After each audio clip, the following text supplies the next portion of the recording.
tigilan mo na yung pagtawag sa akin?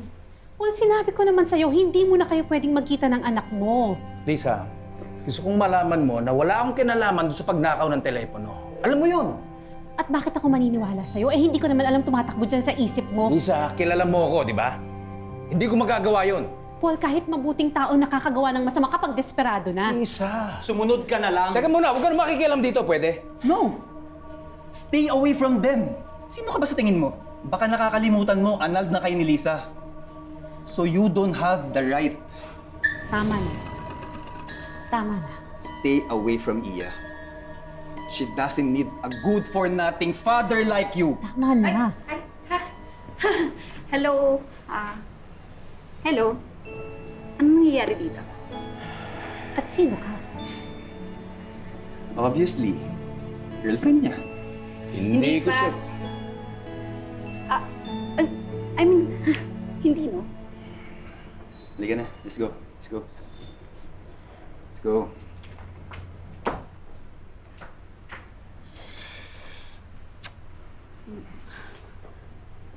Okay ka lang?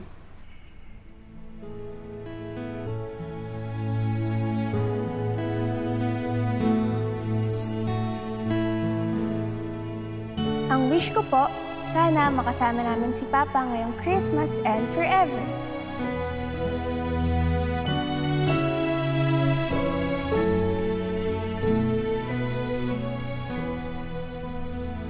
Alam mo ba, nagalit niyang si Paul nung naging tayo. Tapos siya pala may girlfriend din. Ang kapal ng mukha, nakakainis ha. You know what? Just leave with me in the US. Ayun ni Iya.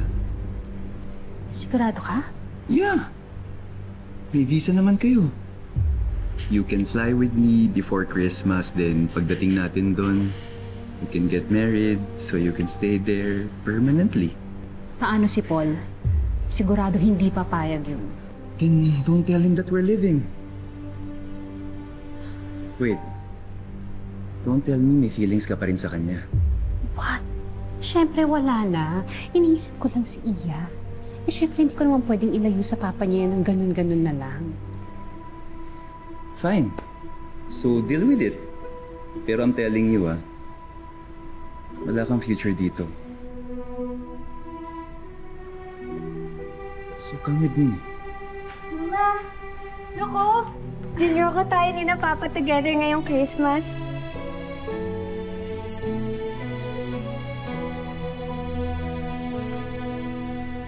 That's nice, baby. Ang ganda naman. Ang galing mo namang mag-drawing.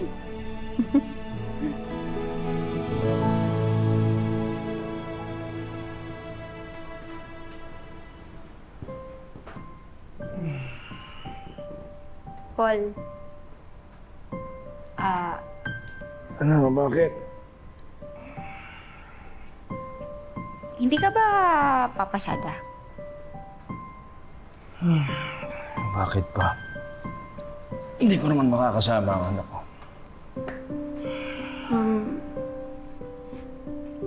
Bakit ba kasi kayo nagkahiwalay nung asawa mo? May ginawa ka ba kung bakit ganun siya ka-beast mode sa'yo? Bakit ba ang dami-dami mong tanong? Hindi naman kita kaano-ano.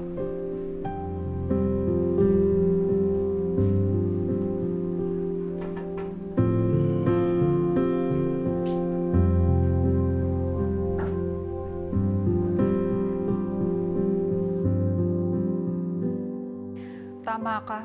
Hindi nga ganun kanay si Paul. Told you so. Super malas talaga ni Iya dun sa papa niya. I never thought na ganun siya. Nakikipag-away, umiinom. Tapos nung tinanong ko siya kung bakit naghiwalay sila ng asawa niya, ayaw naman niya akong sagutin. For sure, kung ayaw niyo magkwento, it means siya yung guilty. Ganun. Kawawa naman si Iya. Akala ko pa naman nice yung papa niya. Baka kung ganun nga, mas better na lang na hindi na sila magkasama. May point ka dyan. Baka maging bad influence pa yung Paul na yan, no? Correct. Kaya alis na ako dito. Talaga? Babalik ka na dito sa North Pole? Hindi. Maghahanap ako ng ibang tutulungan. Kailangan ko ma-prove kay Santa by Christmas na kaya ko mabuhay with humans.